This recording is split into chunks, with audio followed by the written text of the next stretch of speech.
ከድህነት አዙሪት መውጣት ለምንድን ነው የሚከብደን? ድህነት ኢኮኖሚያዊ ሳይሆን አእምሯዊ ሁኔታ ነው። ከውጭ ያለ ኃይል ሀብታምና ድሃን የሚፈጥር ሀብትና ድህነትን የሚያከፋፍል ምንም ኃይል የለም። ነገር ግን የተፈጠርንበት አእምሯዊ ሁኔታ ህይወታችንን ይወስነዋል። በምሳሌ እንየው። ይህ ሰው በድሃ ቤተሰብ ውስጥ ይፈጠራል። ሌላኛው ሰው ደግሞ ሀብታም ቤተሰብ ውስጥ የተፈጠረው።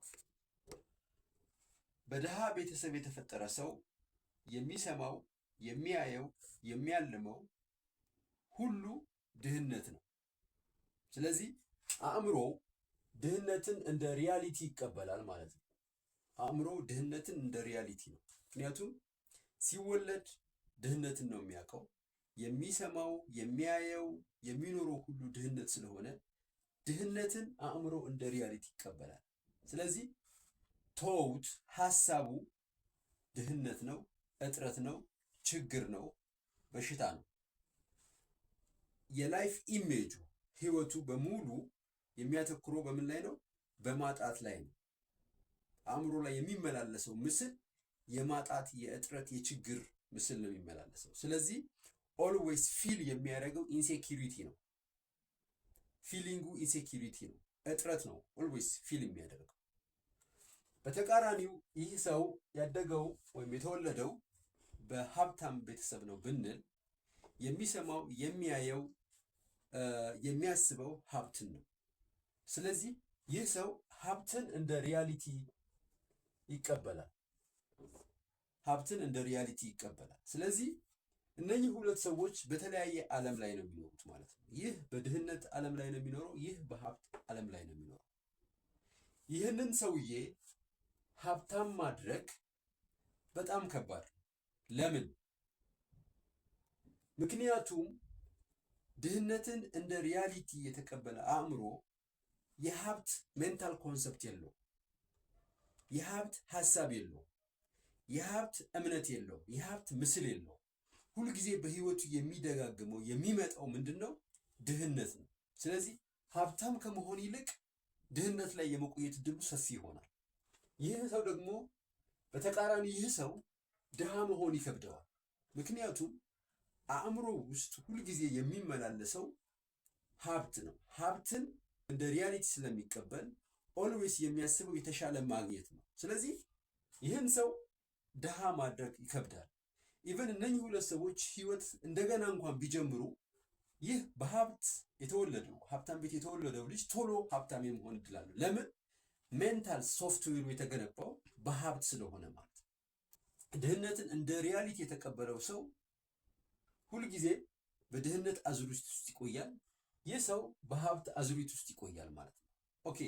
ስለዚህ አሁን ይህንን ክብ አዙሪት፣ የድህነት አዙሪት እንዴት ልንሰብረው እንችላለን?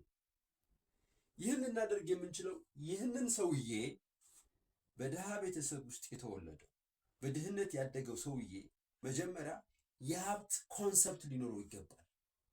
ሀብትን ማሰብ፣ የሀብት ቃላትን መለማመድ። ምክንያቱም በድህነት ውስጥ ያለ ሰው ሀብትን ከቃል በላይ አያውቀውም። ፊሊንጉ የሀብት ፊሊንግ የለውም፣ የሀብት ኢሜጅ የለውም፣ የሀብት አስፓይሬሽን የለውም። አእምሮ ውስጥ ያለው ድህነት ብቻ ነው። ስለዚህ ሀብትን ባለፈው እንዳየነው አእምሯችን ይፈጥረው በቶት ኢሜጅ እና ፊሊንግ ሲኖርን ነው። ስለ አንድ ነገር ተውቱ ሀሳብ፣ ምስልና ስሜት ሲኖረን ነው መፍጠር የምንችለው። ስለዚህ በድህነት ውስጥ ያደገ ሰው ያለው ሀሳብ ድህነት ከሆነ፣ ሁልጊዜ የሚስለው ድህነት ከሆነ፣ የሚሰማው ድህነት ከሆነ ይህ ሰው ሀብታም መሆን አይችልም። ስለዚህ መጀመሪያ ማድረግ ያለብን ምንድን ነው? ራሳችንን ለሀብት ማለማመድ፣ የሀብትን ቃላት፣ የሀብትን ኢሜጅ አእምሯችን ውስጥ ያንን ኢሜጅ ማምጣት። ሀብት ምን ይመስላል? ምክንያቱም በሀብት ያልኖረ ሰው ሀብትን እንደ አዲስ መልመድ አለበት። የሀብትን ፊሊንግ መላመድ አለበት። ይህ ግን በድሃው ቤት ስለሌለ ሀብታም ለመሆን በጣም ከባድ ነው።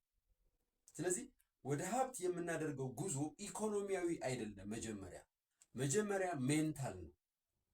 ሀብትን ማሰብ የሀብትን ምስል በአእምሯችን ማምጣት ሀብታም መሆን በራሳችን መንገድ ዲፋይን ማድረግ እና ያንን ፊሊንግ ማስተናገድ ያስፈልጋል። በተቃራኒው ሀብታም የሆነ ሰው በየትኛውም መንገድ ድሃ ቢሆን ተመልሶ ሀብታም የመሆን እድሉ ሰፊ ነው። ምክንያቱም ቮካብሎሪ አለው፣ የሀብት ቃላቱ አሉት፣ ኢሜጁ አለው፣ ፊሊንጉ አለው።